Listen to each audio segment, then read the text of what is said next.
girl in their ear and let the text spit. I just might catch a case on my next hit. Remove their whole face on some special effect shit. So show respect, Drake, or I'ma have a flashback. Digging through the dresser like, fuck it, where my mask at? The mash back with the banger and damage shit and say fuck everything. Now, for as long as you've been down, have you ever heard of a guard giving a convict a one-on-one fight, a head-up fight? Yeah, that used to be the norm when we first came. When I first, came to prison, but not no more. Right. So where were some of these? Where would some of these fights take place at? Well, it was one dude in Calif. It was a black dude. He'd go in the cell with you and get down. Mm-hmm. You disrespect him.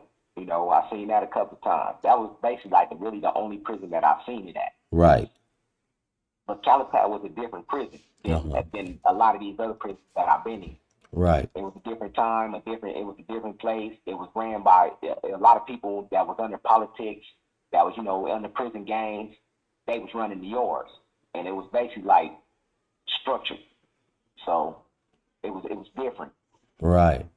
Okay. So by you saying it was structured and it was different, to me that's an indication of that things have definitely been watered down there. So there's not a lot of structure nowadays, is basically what you're saying?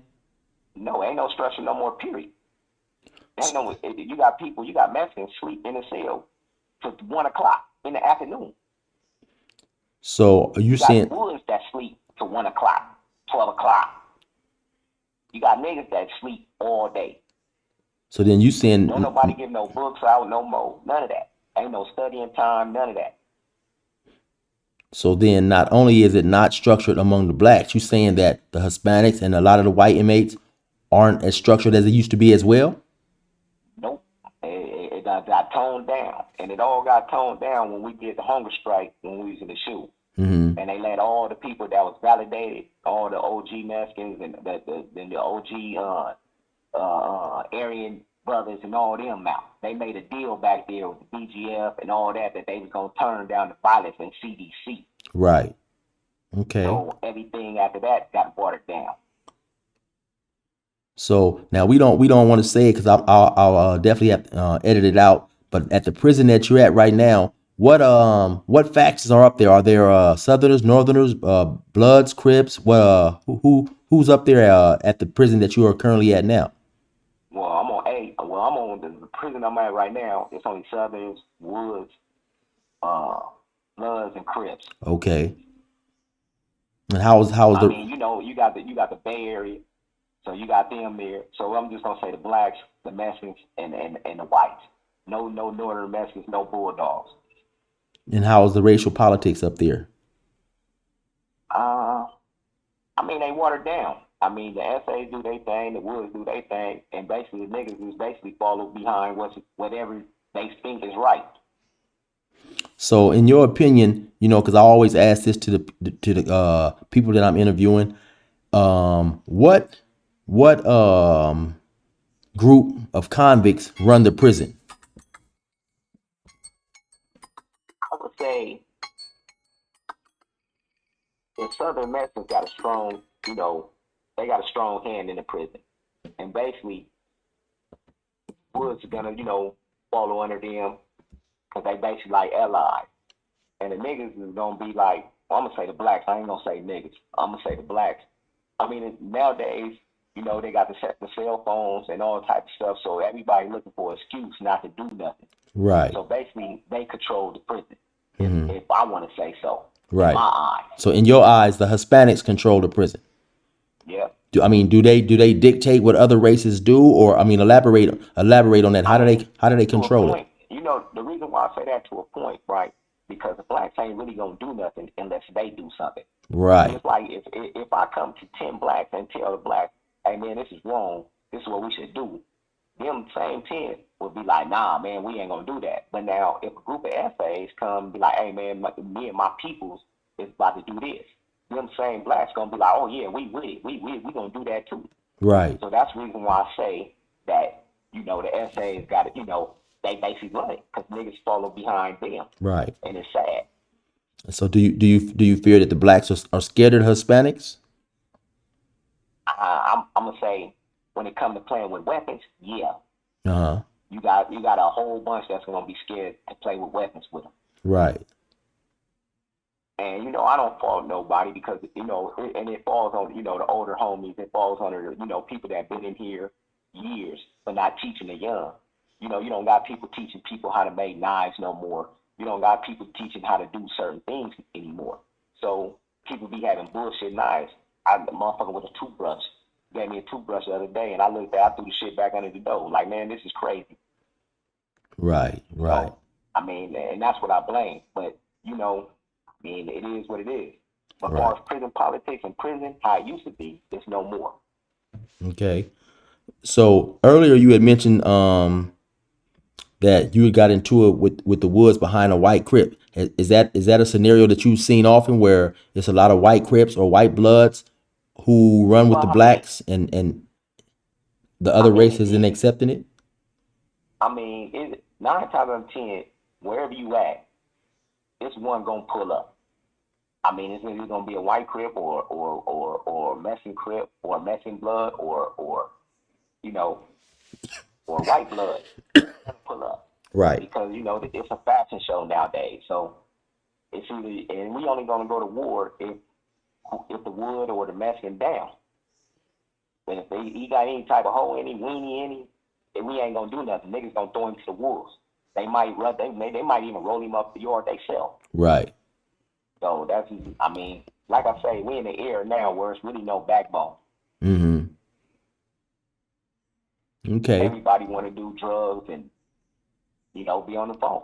Right. And that's that's a segue into my next question. Actually, I was just gonna get ready to ask you that, because now they have a lot of stories on YouTube, and they're called current stories being told by a current prisoner or something like that, and they'll actually call from the prison phone. But you're calling from a cell phone. So let's elaborate some on that if you don't mind. How much is the price of a cell phone up in there right now?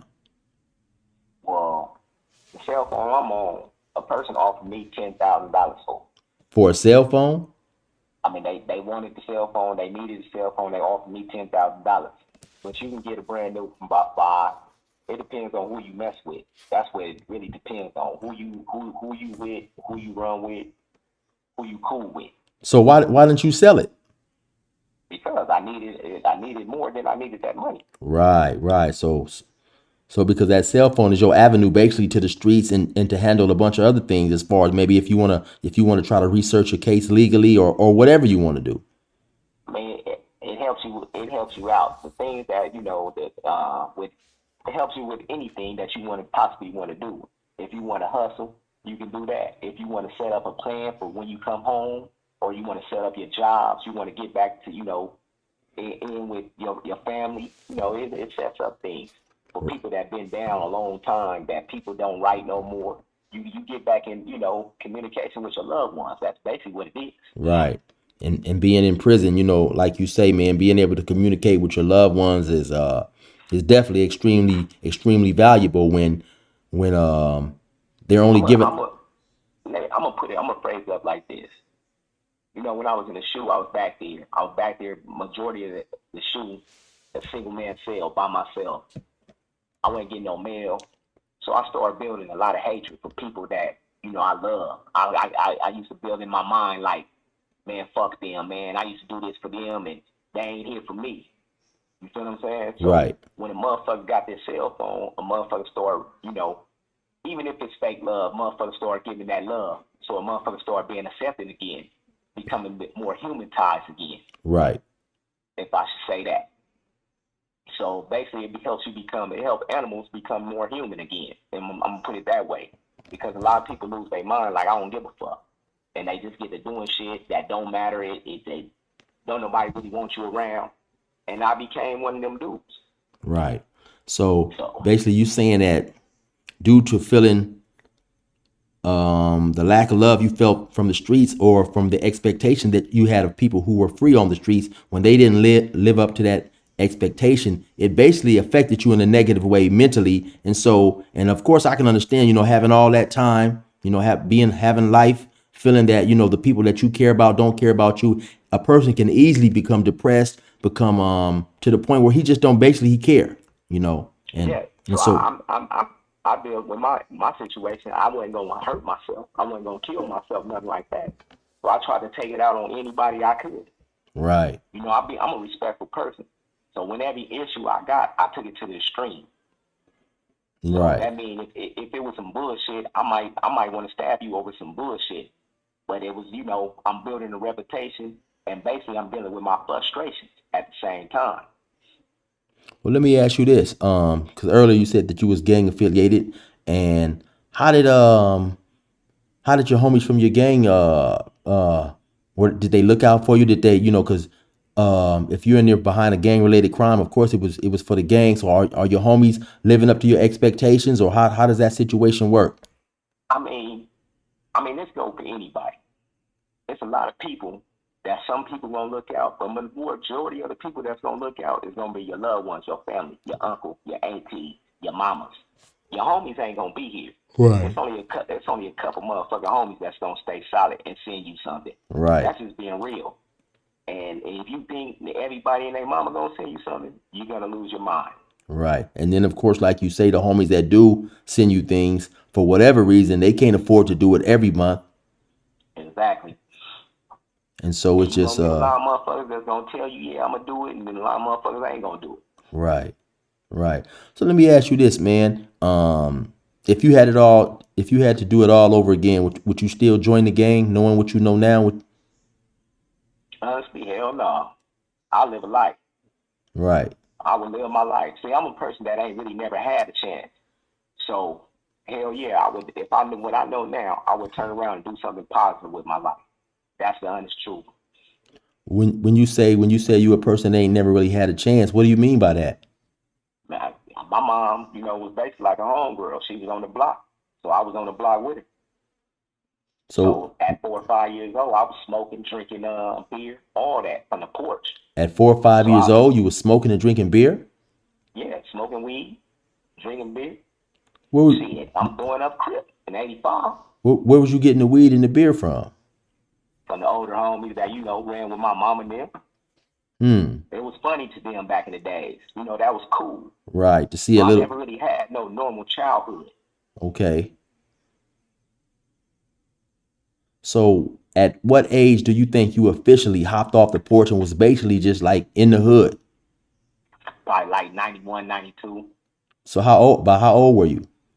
about 12, So you- at 11. at, at 12 years old, you kind of just running the street, just hanging with the older homies, just being Look,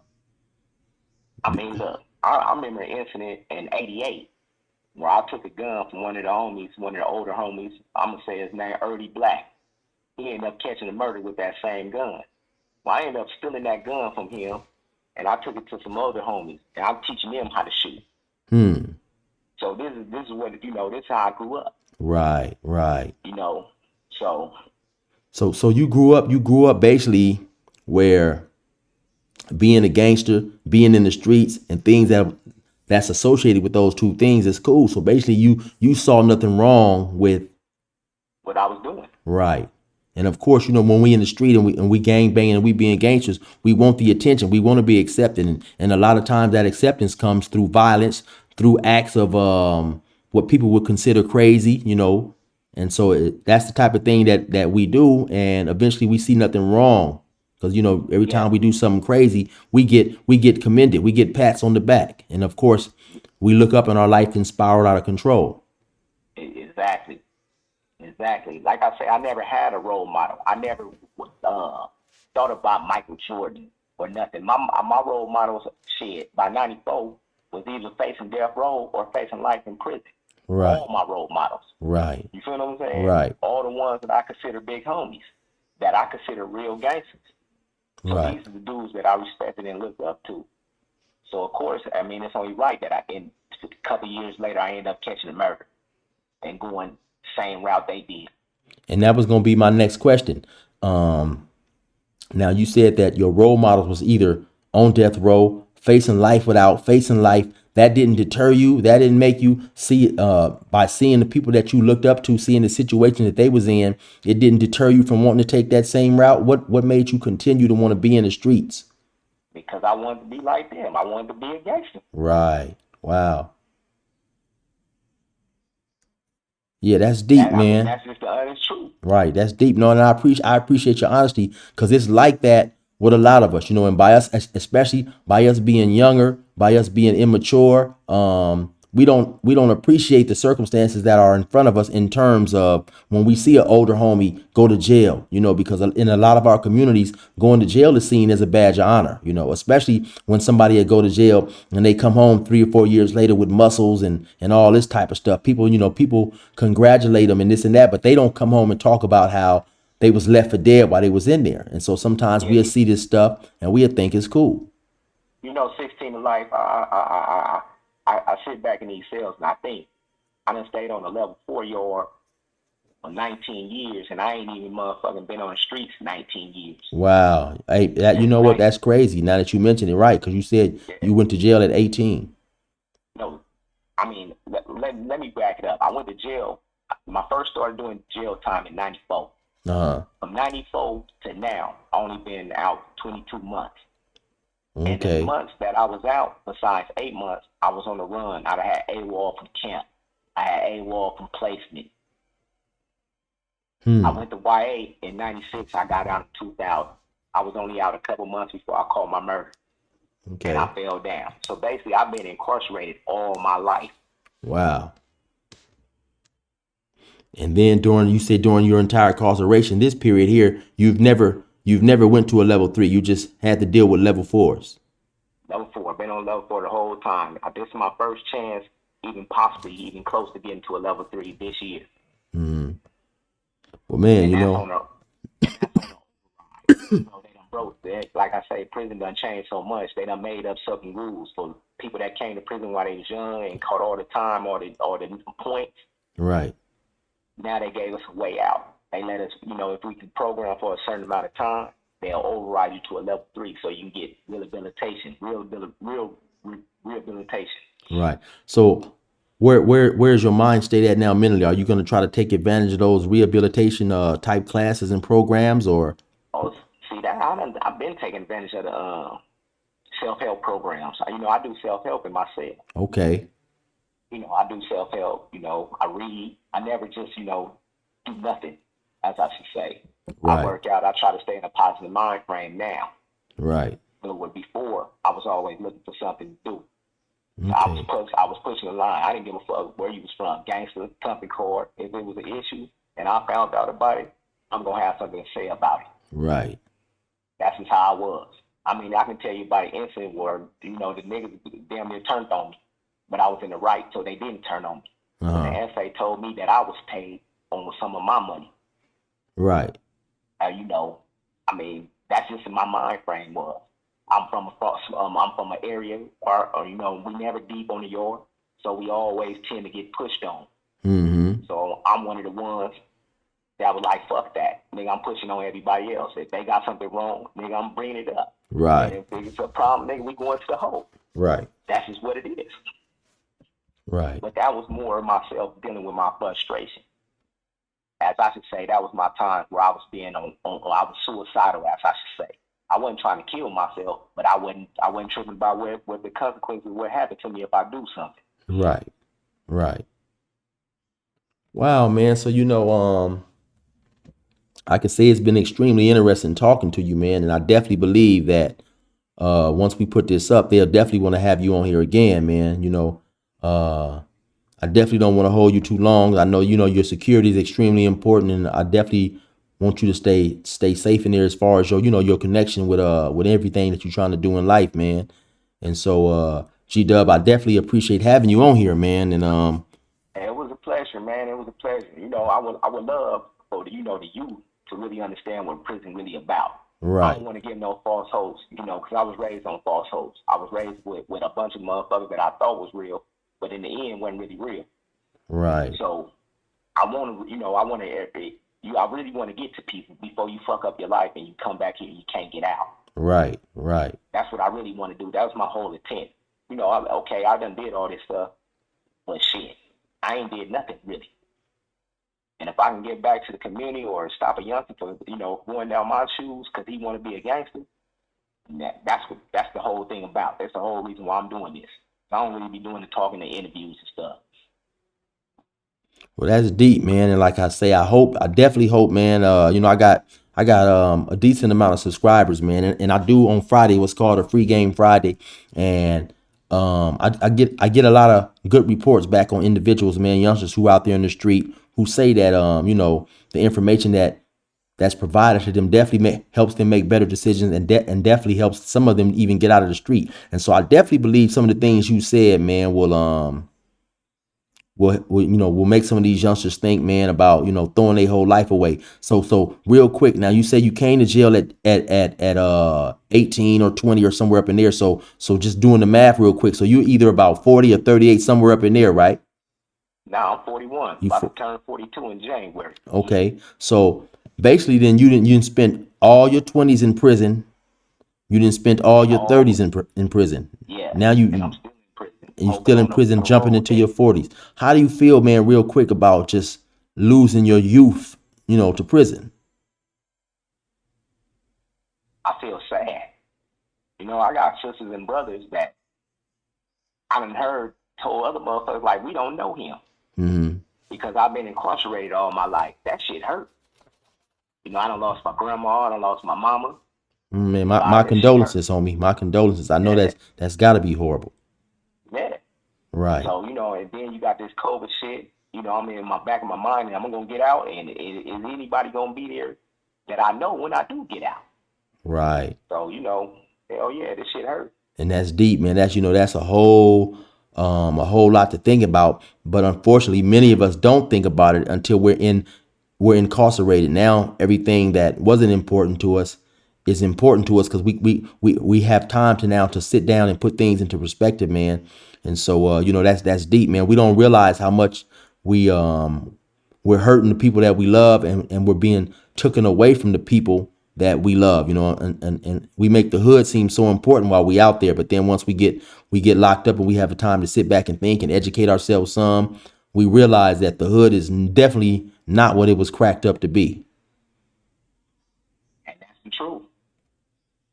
Yeah, That's the man. truth. But if you ask me right now, if somebody did that same hood, I'm gonna do something to them. Right. It's crazy, but shit, you done built a reputation. You can't just lose it like that.